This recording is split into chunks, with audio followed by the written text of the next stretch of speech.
Good afternoon, Memorial. Today we're going to continue with poetry. This week I will also, like to read aloud about poems and poetry. And for Thursday, that I'm going to post in another read aloud. I want you to see. I wanted to see if any of you can post a poem that you wrote or that you're going to write. It doesn't matter. It doesn't have to be long. It's not, you know, uh, 13, I don't know, verses, a poem or anything like that. It doesn't have to be long. It's just short. It can be any length you want. I want to let you do that, okay? But I want you, and it doesn't matter what the theme is either. You pick the theme, whatever you want to write about. You want to write about another person, your family, your pet, your school, anything, okay? Just I want you to write a poem, and I would love to read it definitely. This today I'm going to read about poems about animals and about things that we experience it. Remember, Dr. Garcia also mentioned on her morning announcements that one of the attributes on the IB International Bachelorette is being good thinkers, and that's the reason I want you to do the poem. Okay, I want to know what you think, and now I want to know what's on your mind. Good thinkers are people that analyze what they hear, they think about, they act. They don't just jump into it. They don't react. They get an information, they analyze that information, they process that information, then they take their own act, the next step. That's the good thinker does.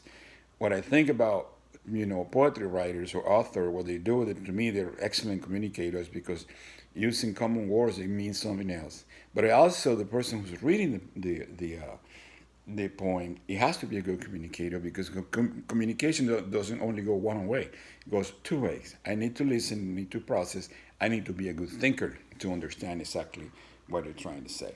Okay, so this one is about cats. Who has cats? I know many of you have cats as pets. Well, this person, Susan Hofbauer, which is the Hofbauer, who is the author of the poem, had five. So let's read what she says about her five kittens. I'm sorry.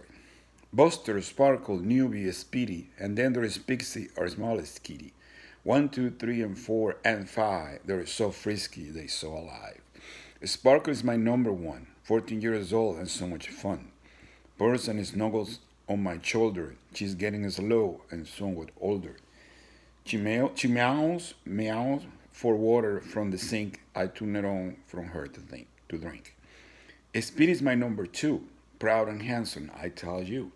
He prance like a little pony, and you know what? That's no baloney. He guards the others from above and sometimes give a little shove.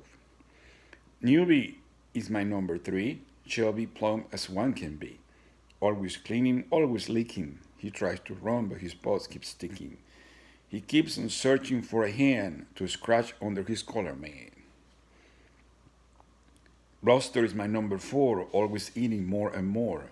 Love to snack on lots of munchies, tender beetles and some crunchies. Begging, pleading, day and night. Give me crunchies or I will bite. Pix is my number five. She jumps, rolls over, takes a dive, up my back, onto my shoulder, hoping I will grab and hold her. Then she jumps to catch a fly. She's 4 months old, my sweetie pie.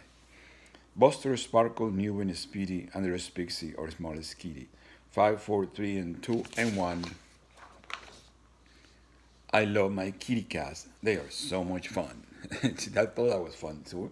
So see how she described each and every one of her kitty, each and every one of her cats. I thought that was funny. If you have a pet and you want to write a poetry or a poem about a pet, by all means, please do. That can be part of your homework. Like I said, you can write about your pet, make it rhyme. Well, you don't have to make it rhyme, but I don't know. Remember, poetry, it can be rhyming poetry. Maybe you can give instruction while you're writing a poetry. Maybe you can do what they call narrative poem, which tells a story and rhyme at the same time. There's so many, things that you can use and you can put it in practice. So I wanted to hear them. I wanted to see them. Okay, so please do. This one is about something that I know that some of us when we're kids, maybe it happens. This is called Being Brave at Night, and is wrote by a poet called Edgar Guest. The other night, about 2 o'clock, or maybe it was 3, an elephant with shiny tusks came chasing after me. His trunk was waving in the air and spouting jets of steam, and he was out to eat me up, but I still didn't scream or let him see that I was scared. A better thought I had.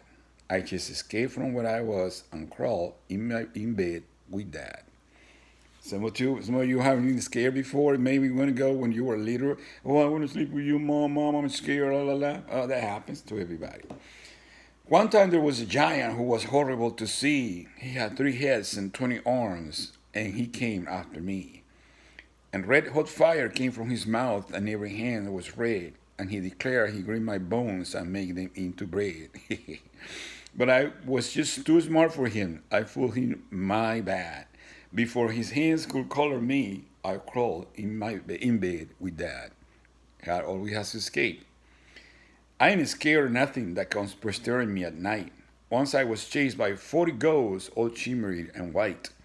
And I just raised them around the room, and I let them think maybe if you had to stop and rest a while when they could capture me. Then when they leap onto my bed, Oggy, but they were mad to find that I had slipped away and crawled in bed with Dad. He was smart. No giants, ghosts, or elephants had dared to come in there, because if they did, he beat them up and chased them to their lair. They just hang around the children's room and snap and snarl and bite and laugh if they can make them yell for help with all their might. But I don't ever yell out loud. I'm not that sort of lad. I sleep from out the covers and I crawl in bed with that. So he has a solution for that. Crawl in bed with that.